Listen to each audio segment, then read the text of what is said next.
자, 오늘은 이 말씀을 가지고 낮아지신 예수, 높아지려는 우리라는 제목으로 말씀을 나누도록 하겠습니다. 나 이런 사람이야. 알아서 기어. 자, 여러분 빌 하이버스 목사님과 마크 미첼버그라는 분이 쓴 Becoming a Contagious Christian 이라는 책이 있습니다. 그 책에 이런 참 좀 재미있는 웃지 못할 그런 해프닝을 소개를 하고 있습니다. 어떤 군인이요, 이제 중령이에요. 여러분 중령위가 대령입니다. 대령위가 원스타예요. 이제 제너럴이에요. 어떤 중령이 이제 대령으로 승진을 했어요. 때는 지금 걸프 전쟁 시기입니다. 그래서 그 걸프전 전쟁이 벌어지고 있는 그곳에 임시 막사 같은 게 이렇게 세워지잖아요. 거기에 이 중령이 대령으로 승진을 해가지고 이제 처음 자기 자리에 딱 이제 부임을 하는 겁니다. 임시 막사에 딱 들어왔어요. 너무 뿌듯하겠죠. 근데 자기 오피스에 어떤 사병 하나가 이 툴박스를 들고 쭈삣쭈삣 이렇게 걸어 들어옵니다. 그래서 이 사람이요, 근데 이 대령이 이제 갓단 사람이 이 사병 앞에서 자기를 굉장히 임프레시브하게 보이고 싶었나 봐요. 갑자기 전화를 딱 들더니만 전화를 막 거는 신용을 하더니 여러분 그때 걸프 전쟁 당시에 그 총사령관을 맡았던 사람이 그 노르만 슈바르츠코프라는 장군입니다. 이 사람이 걸프전의 총사령관이었어요. 갑자기 슈바르츠코프, 이름도 어렵네. 슈바르츠코프 장군님 이렇게 얘기를 합니다. 제가 생각하기에 대단히 좋은 계획입니다. 저는 전적으로 장군님의 계획에 찬성합니다. 저에게 질문해 주셔서 감사합니다. 그럼 추후에 또 논의를 하도록 하죠. 그럼 들어가십시오, 노르만. 이분의 장군의 first name이 노르만이에요. 들어가십시오, 노르만. 그리고 딱 끊습니다. 그리고는 이제 사병한테 자네는 여기 무슨 일로 왔나 묻죠. 그랬더니 이 사병이 씩 웃으면서 대령님 방에 전화를 개통해 드리려고 왔습니다. 전화도 없는데 자기가 굉장히 높은 사람들과 막 그 막역한 사이인 척 하고 싶어서 나 이런 사람이야. 자, 여러분 오늘 메시지 우리가 같이 읽은 이 본문에 세베대의 두 아들의 어머니, 그러니까 세베대의 와이프죠. 이 사람이 와서 내 아들을 주의 나라의 좌편에 우편에 그렇게 앉혀달라 그렇게 얘기하는 그런 장면이 나옵니다. 자, 이 본문을 가지고 제가 여러분들께 세 가지 메시지를 좀 드리기를 원합니다. 그 첫 번째는 이겁니다. 세상의 길, 세상의 논리. 여러분 제가 지난주에 잠깐 이렇게 쭉 말씀 서두에 이렇게 알려드린 것처럼 사실은 19장 13절부터 지난주에 우리가 본 20장 16절까지가 하나의 유닛이라 그랬죠. 근데 사실은 좀 더 확장해서 보면 오늘 우리가 보고 있는 이 세베대 아내의 요청 이야기까지 전부 다 연결이 됩니다. 왜냐하면 19장 13절 15절에 어린아이와 같지 않으면 천국에 못 들어간다 예수께서 말씀하시죠. 그 일이 있고 난 직후에 16절에서 26절까지 여러분이 잘 아시는 부자 청년이 와서 어떻게 해야 영생을 얻을까요? 이랬는데 예수께서 너의 모든 재산을 팔아 가난한 자들에게 나눠주고 나를 쫓아라. 그랬더니 이 부자 청년이 재산이 너무 많으니까 도저히 이렇게 그러니까 막 근심하며 돌아갑니다. 그러자 베드로가 그렇게 돌아가는 청년을 바라보면서 주님, 저 청년은 그걸 못했는데 우리는 그걸 하지 않았습니까? 저 자식도 다 버려두고 갈릴리에 버려두고 생업을 포기하고 이렇게 주님을 따라오지 않았습니까? 그러니 우리에게 반드시 상급이 있겠죠? 하고 주님께 따져 묻죠. 예수께서 과연 너에게 영생과 상급이 있지만 그 천국 상급은 너희가 생각하는 것과는 천양지차다. 하늘과 땅처럼 다르다. 그거에 대한 설명이 20장 1절부터 16절까지 여러분들이 잘 아시는 포도원 품꾼들의 비유. 이거 사실은 베드로를 부드럽지만 그래도 단호하게 꾸짖는 말씀입니다. 자, 여기까지 하고 이제 오늘 17절부터 19절에 급기야는 예수께서 이제 얘들아 그 정도가 아니라 이제 나는 인자는 예루살렘에 올라가서 모진 조롱과 멸시와 침뱉음과 채찍질과 급기야는 십자가에 달려 죽으러 올라간단다. 너희들이 생각하는 그런 상급 영광 그런 게 아니란다. 지금 계속 말씀이 연결되고 있는 거예요. 그런데도 우리 제자들, 특히 야고보와 요한 아직 정신을 못 차리고 있습니다. 감도 못 잡고 있어요. 주의 나라가 어떤 건지 짐작조차 못하고 있습니다. 그래서 급기야 여기도 마마스 보이들이 어머니를 대동하고, 이유가 있어요. 나중에 설명해 드릴게요. 어머니를 딱 대동하고 와가지고 어머니가 주의 나라가 어떤 건지도 모르고 이 땅에 세워지는 강력한 다윗 왕국 같은 걸 저들은 상상하고 있죠. 그래서 주의 나라의 왕으로 딱 그 관을 쓰실 때, 주의 나라가 임할 때 우리 두 아들을, 야고보와 요한을 하나는 우편에 하나는 좌편에, 그러니까 우의정 좌의정 시켜달라는 겁니다. 1인지하 만인지상 자리에 앉혀달라는 얘기죠. 예수께서 너희는 지금 무엇을 너희가 요청하는지 도무지 모르고 있다.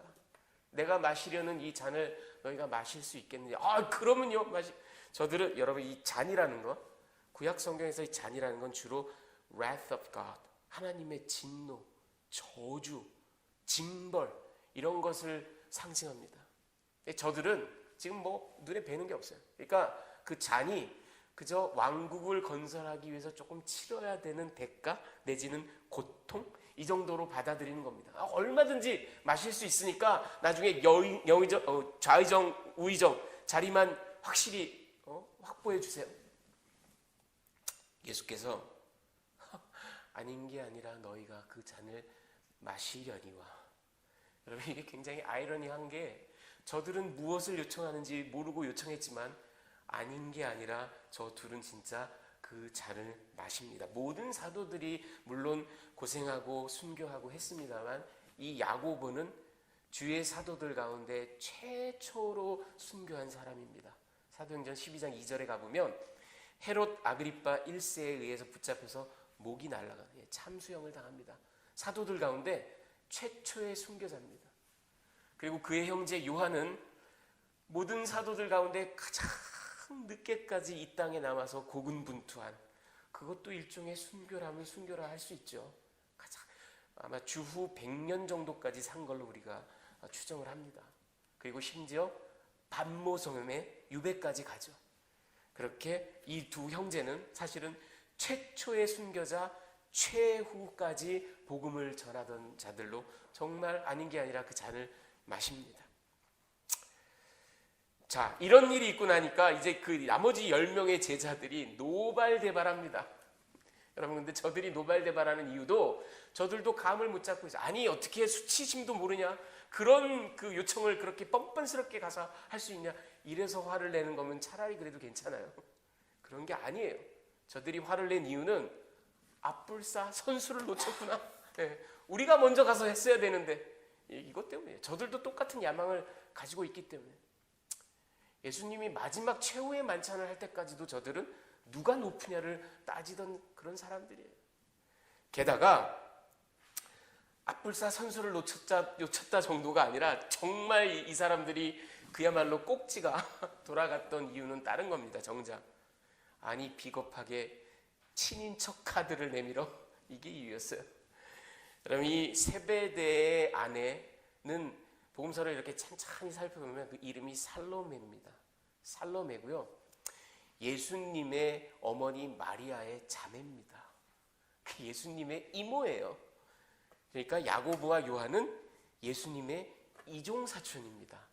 아마도 거의 확실하지 않나 그렇게 우리가 추정을 합니다. 그러니까 피는 그래도 물보다 진한 거 아니겠어? 나중에 주의 나라가 오면, 예수 주의 나라가 오면 이종사촌 형제 2명을 좌의정 우의정 이렇게 앉혀줘, 이렇게 얘기를 하는 거죠. 그러니까 제자들이 더 열받은 겁니다. 자기네들은 감히 꺼낼 수 없는 친인척 카드. 자, 여러분, 이게 세상의 논리입니다.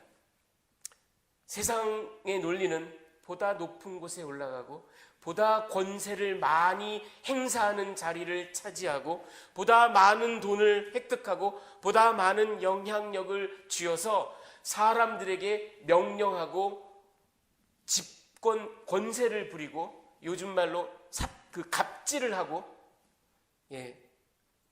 그리고 필요하다면 짓밟고, 여러분, 아까 제가 서두에 우스갯소리로 드린 그 무슨, 아니 육군 대령이면요 원스타 바로 밑이에요. 연대장입니다. 어마무시한 권세를 가지고 있는 군인이 사병, 뭐 2등병, 상병 뭐 이런 사병 앞에서 이게 웬 허황된 허세예요.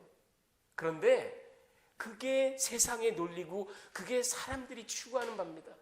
어떻게든 높은 자리에 올라가. 그래서 만약 내 힘으로 올라갈 수 없으면 내가 슈바르츠코프 장군을 안 되니까, 내가 예수님이랑 친인척이라니까, 내가 특별한 관계에 있다니까 어떻게든 줄을 잇대어서 권력의 부스럭이라도 받아 먹고자 하는 것, 이것이 바로 세상의 이치입니다. 세상의 논리입니다. 지금 이 세베대의 아내 야고보와 요한의 어머니도 어찌 보면 그와 비슷한 행동을 하고 있는 겁니다. 이렇게 어떻게든 높은 곳으로 막 안간힘을 쓰고 기어 올라가려고 하는, 우위를 점하려고 하는, 그래서 보다 많은 연봉을 받기를 원하고, 보다 많은 학벌을 자랑하기를 원하고, 보다 큰 영향력을 행사하기를 원하고, 이것이 세상의 논리예요. 그런데 여러분, 이 세상의 논리가 직장에서도, 정당에서도, 친목단체에서도, 심지어는 가정에서도, 그리고 교회에서도, 우리는 전부 다 이런 논리 속에서 살아가고 있습니다. 지금 보시는 분은 그 팔로알토 위에 맨로 파크이라는 데가 있죠. 그 맨로 파크 프레스비테리안 처치라는 아주 큰 장로교회가 있었습니다. 지금은 이제 그 PCUSA에서 탈퇴해서 ECO 교단에, 복음주의적인 ECO 교단에 그 맨로 처치의 담임 목사를 지낸 바 있었던 존 올트버그라는 아주 복음주의적이고 그리고 베스트셀러 작가예요. 이 사람이 한 이야기를 들어보십시오. 사회적 신분을 상승시키기 위해서 사다리를 타고 올라가는데 평생의 시간을 투자하는 것에 치명적인 문제점이 있다. 이렇게 뭐냐면 예수님을 스쳐 지나가 버리고 만다는 것이다. 왜? 예수님은 내려오고 계시니까. 나는 막 안간힘을 예수님 이러고 그냥 스쳐 지나가요. 예수는 그때나 지금이나 낮은 곳에 임하십니다. 계속해서 내려오십니다. 그러니 그저 올라가겠다고 난리를 치면 예수님과 완전히 정반대 방향으로 우리는 움직이고 살아가는 겁니다. 이 세상의 길, 세상의 논리. 그런데 예수께서 이제 오늘 그것을 제자들에게 다시 한번 질정하십니다.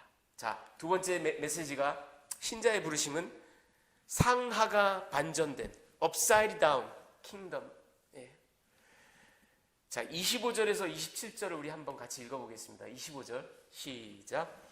예수께서 제자들을 불러다가 이르시되 이방인의 집권자들이 그들을 임의로 주관하고 그 고관들이 그들에게 권세를 부리는 줄을, 이게 세상의 논리입니다. 자, 그러나 26절, 너희 중에는 그렇지 않아야 하나니 너희 중에 누구든지 크고자 하는 자는 너희를 섬기는 자가 되고 너희 중에 누구든지 으뜸이 되고자 하는 자는 너희의 종이 되어야 하리라. 크고자 하는 자는 섬기는 서번트가 되어야 되고, 으뜸이 되고자 하는 자는 서번트보다도 더 밑이에요. 종, 둘로스, 노예가 되어야 된다. 이 세상의 논리와 천국의 논리는 완전히 극과 극이다. 정반대다.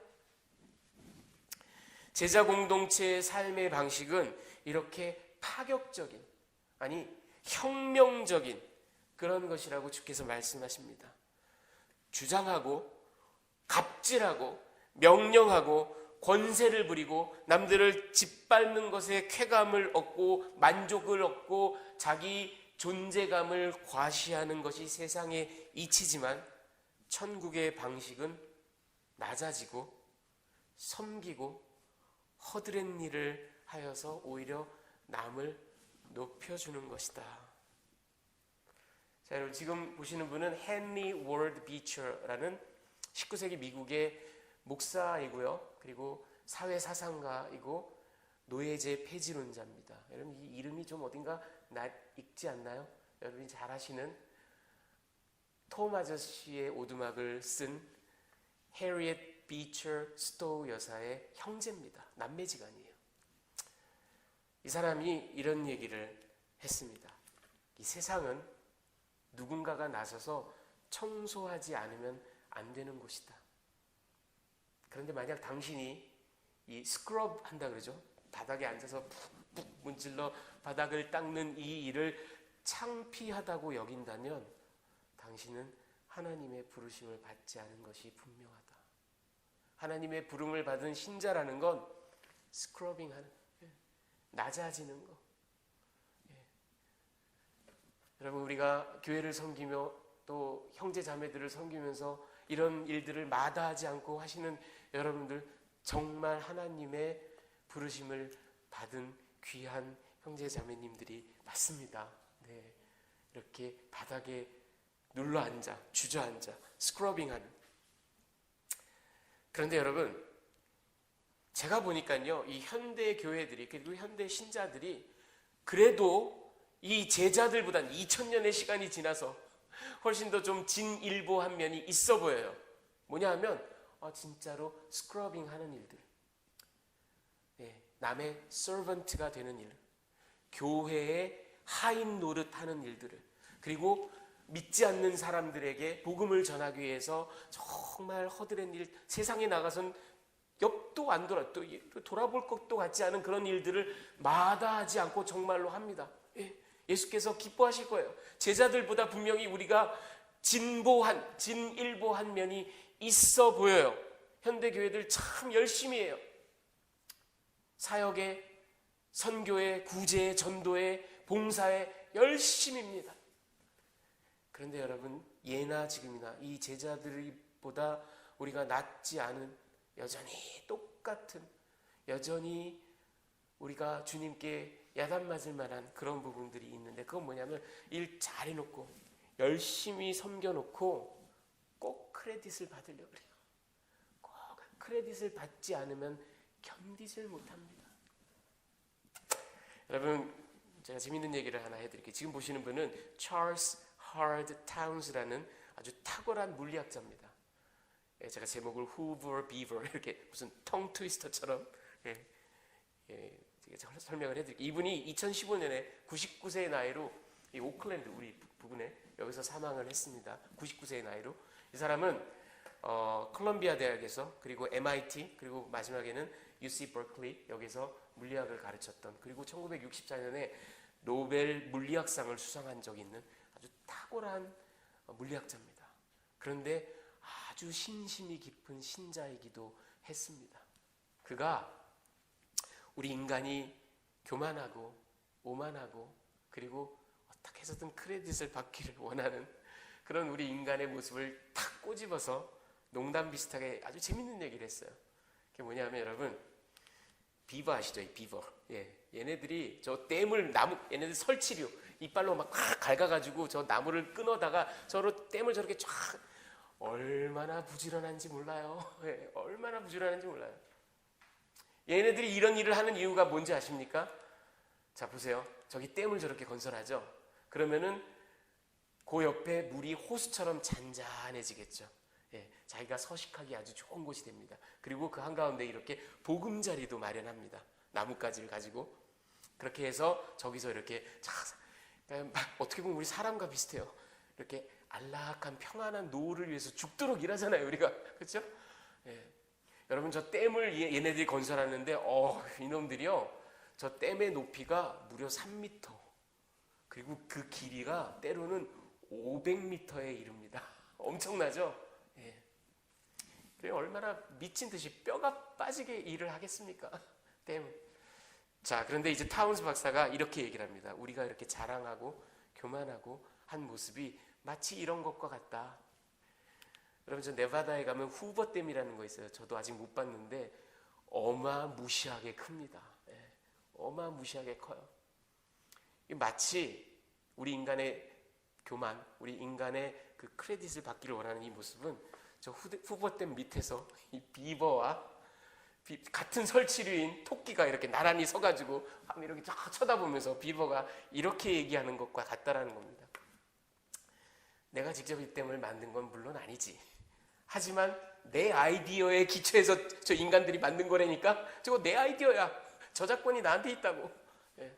어떻게 해서든 자기가 크레딧을 받기를 원해요. 여러분, 제가 현대교회를 이렇게 사랑하고 저 역시 현대교회를 위해서 말씀을 전하고 또 하나님께서 기뻐하시는 그런 순결한 신부가 되도록 우리가 다 같이 기도하고 예배하고 힘쓰자. 현대교회를 사랑하는 제가 바라본 안타까운 모습 중에 하나는 과거에 이 제자들이 아직 깨닫지 못했던 것, 이제는 깨달은 것 같아요. 정말 낮은 자리에서 열심히 스크러빙하면서 좋은 일들, 선한 일들, 주님의 이름을 높여드릴 일들을 합니다. 그런데 꼭 크레딧을 받기를 원합니다.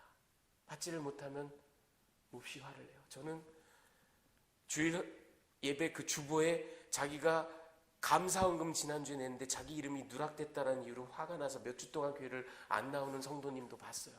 그게 뭐 그렇게 대단한 일, 하나님께 바쳤으면 그걸로 된 거지. 그렇죠? 근데 크레딧을 꼭 받기를 원해요. 하지만 예수께서 말씀하신 이 천국의 논리, 낮아지는 것, upside down 된 이 왕국에서는, 그리고 inside out, 완전히 우리가 생각하는 것과 동떨어진 정말 혁명적으로 다른 이 천국의 그 메커니즘은, 원리는 낮아지고 섬기고 그리고 겸손하게, 오직 주의 이름을 높이면서 그렇게 섬기는 그런 부르심인 줄 믿습니다.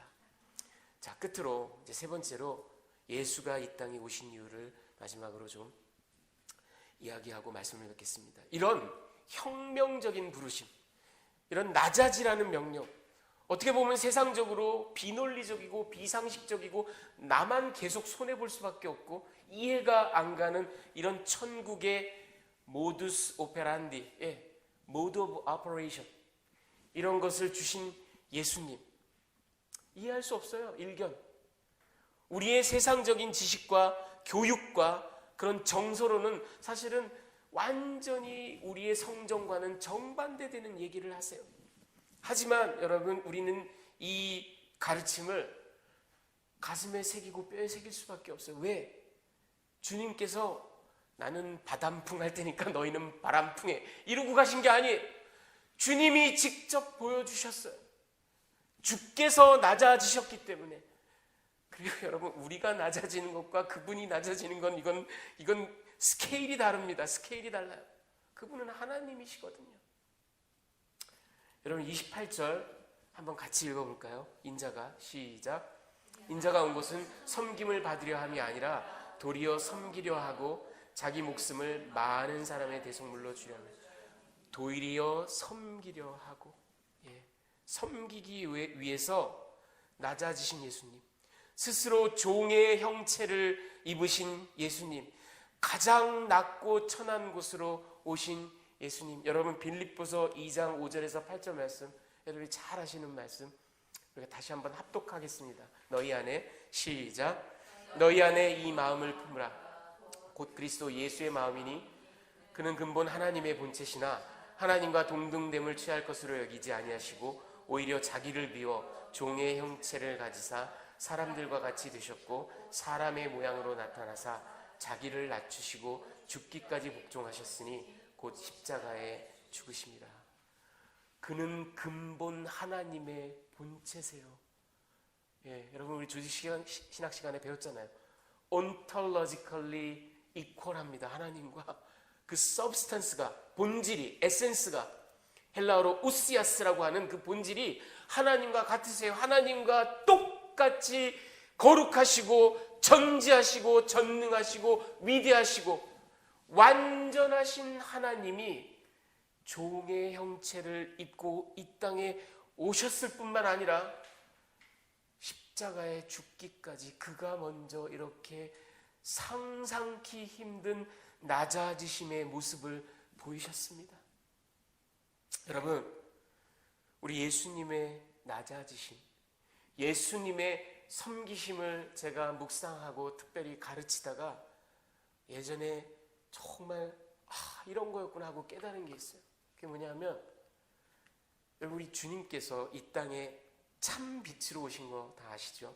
요한복음 1장 9절에 보면 우리 주님을 The True Light, 참 빛이라고. 죄악으로 어두워진 이 세상에 참 빛으로 오셔서 세상을 밝게 비추신 예수님.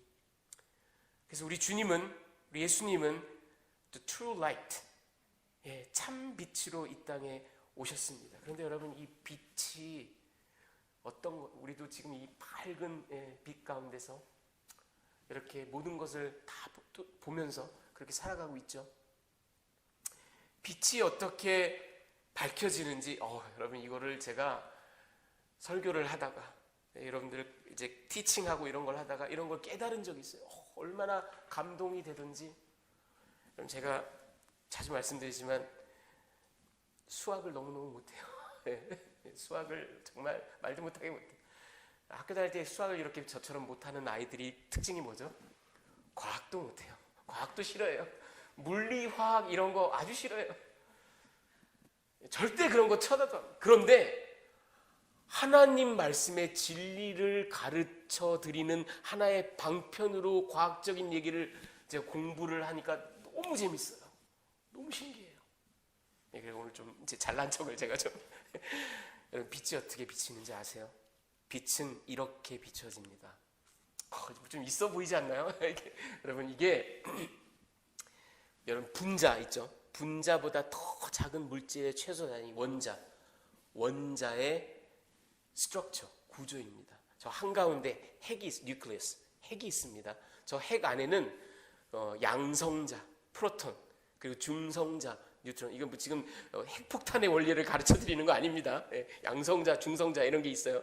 그리고 그 밖에 마치 태양 주변으로 지구가 막 공전하듯이 저 일렉트론, 전자라는 놈이 막 돌아가고 있어요. 이게 원자의 구조입니다. 이거를 제가 평면으로 이렇게 보여드릴게요. 한가운데 있는 게 핵이에요. 그리고 그 주변을 저놈이 일렉트론, 전자가 막 정신없이 도는 거예요. 그런데 여러분, 저 전자가 무슨 이유로 에너지를 받습니다. 에너지를 받으면요, 얘가 올라가요. 핵으로부터 멀어집니다. 올라가요. 이거를 과학자들은 excited state라고 부릅니다. 그래서 흥분했다 그런 얘기보다 에너지를 지금 막 받은 거예요. 에너지를 받은 상태예요. excited state가 이렇게 올라가요. 그런데 여러분, 요 전자라는 놈은 이렇게 올라가서 머무르지 않습니다. 왜? 저게 unstable한 상태예요. 그래서 저놈은 반드시 떨어지게 돼 있어요.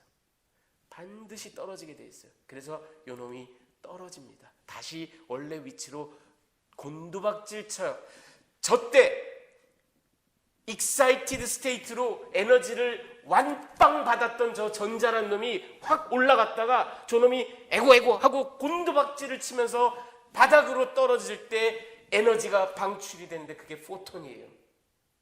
그게 광자예요. 광자가 뭐냐? 말자, 숫자, 금자, 동생 광자가 아니에요. 빛광자, 아들 자자, 저게 빛의 입자입니다. 곤두박질 칠 때 발산하는 게 빛이에요. 여러분, 세상에 참빛으로 오신 예수님, 하늘 보좌를 버리고 근본 하나님과 본체 동등하신 그분이 하늘 보좌를 버리고 이 땅으로 곤두박질을 치셨어요. 그러면서 참빛 트루 라이트이 우리에게 쫙 펼쳐진 겁니다. 이게 여러분, 그러니까 우리 하나님은요, 저는 이 말씀을 깨달으면서 그렇구나. 창세기 1장에 빛이 있으라. 하나님은 이 세상을, 천지를 창조하실 때부터 먼 훗날 당신의 아들이 이 땅에 오셔서 어떻게 빛으로 구속 사역을 이루실지를 이미 그분의 거룩하신 생각 속에는, 왜? 그 아들이 이 땅으로 곤두박질 치셔야, 십자가로 곤두박질을 치셔야 빛이 비춰지고 구원이 이루어지는 거니까. 여러분, 옛날에 이문열 씨가 추락하는 것은 날개가 있다, 뭐 이런 소설도 썼는데, 추락하는 것이 빛을 냅니다. 추락하는. 그런데 여러분, 이걸 잘 생각해 보세요. 예수께서 산상수훈에서 제자들에게 너희는 세상의 빛이라. 여러분, 우리는 세상의 빛이에요. 여러분 다 알고 사셨죠? 우리는 빛과 소금. 그 빛이니까 우리는 밝게 비춰줘야 돼. 사람들에게 반짝반짝 찬란하게 막 영롱하게 아름답게, 숨겨도 팅클 어쩌나 막 이렇게 계속 빛이 나는. 여러분, 오늘 이거를 잘 생각해 보시면 사실은 그런 뜻이 아니라 너희는 세상의 빛이라. 이건 무슨 얘기겠어요? 너희는 낮아져라. 너희는 곤두박질 쳐라. 너희는 스크러빙 해라. 너희는 나처럼 낮아져야 너희에게서 포톤, 광자가, 빛이 나온다. 이 얘기입니다, 여러분. 예수가 이 땅에 오신 이유 섬기기 위해서 참 빛으로 낮아지셔서. 자, 28절을 다시 한번 읽어볼까요? 인자가 온 것은 두 번째 이유, 예수가 이 땅에 오신 인자가, 시작. 인자가 온 것은 섬김을 받으려 함이 아니라 도리어 섬기려 하고 자기 목숨을 많은 사람의 대속물로 여러분, 아까는 이제 제가 섬기려 하고 이번에는 대속물로 준다고 하셨어요. 여러분, 이 대속물이란 말이 루트론이란 말입니다. 이 루트론이란 말은 원래 군사 용어입니다. 전쟁 용어예요. 전쟁에서 적국을 복속시키면 어떻게 되죠? 물건 다 뺏어오고 군인들 싹 다 죽이고 사람들, 여자들과 뭐 어린아이들과 이런 사람들은 뭘로? 노예로 데리고 와서 팔아먹죠. 아니면 일시키죠. 그런데 뭐 남아있는 친척들이, 아니면 남아있는 다른 뭐 사람들이 이 사람들을 해방시켜 주려면 어떻게 해야 돼요? 몸값을 치러야 되죠. 몸값을 막 갖다 주고 되사야 됩니다. 이때 지불하는 몸값, 랜섬이 루트론입니다.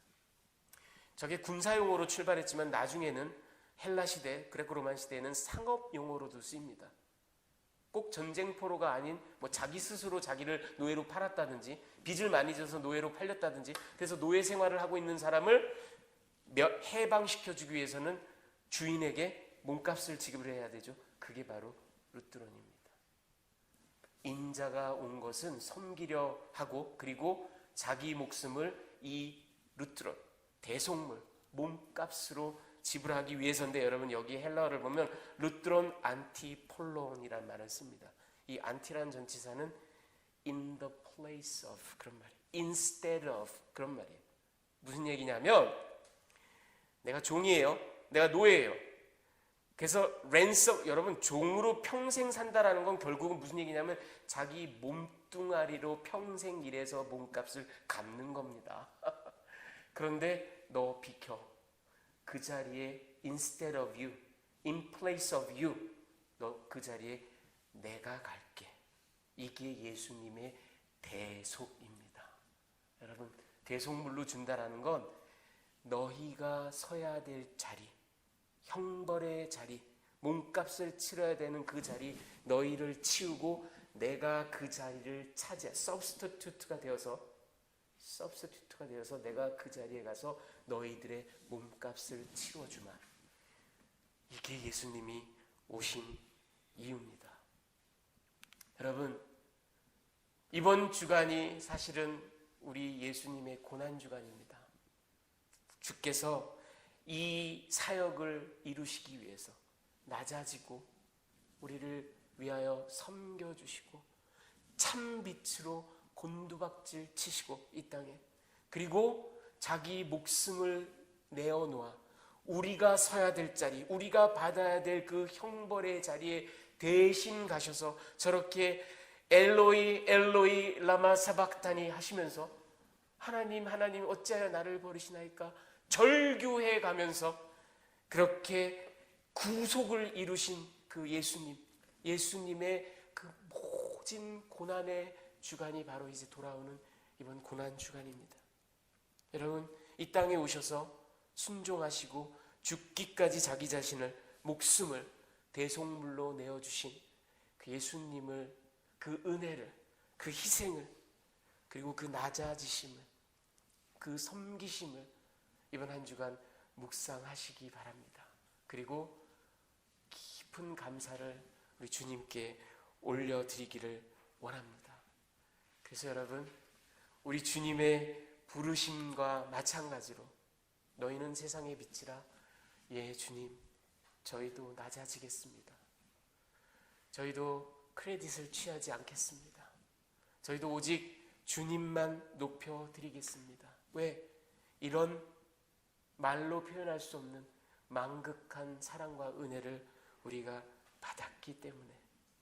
사랑하는 여러분, 돌아오는 고난 주간 한 주간을 통하여 주님의 낮아지심을 마음에 깊이 새기시며, 그리고 부족하지만, 우리 여전히 부족하지만 함께 기도하며 격려하며 함께 낮아지는 예수 그리스도의 삶을 본받는 그런 저와 여러분이 되시기를 주님의 귀하신 이름으로 축원합니다.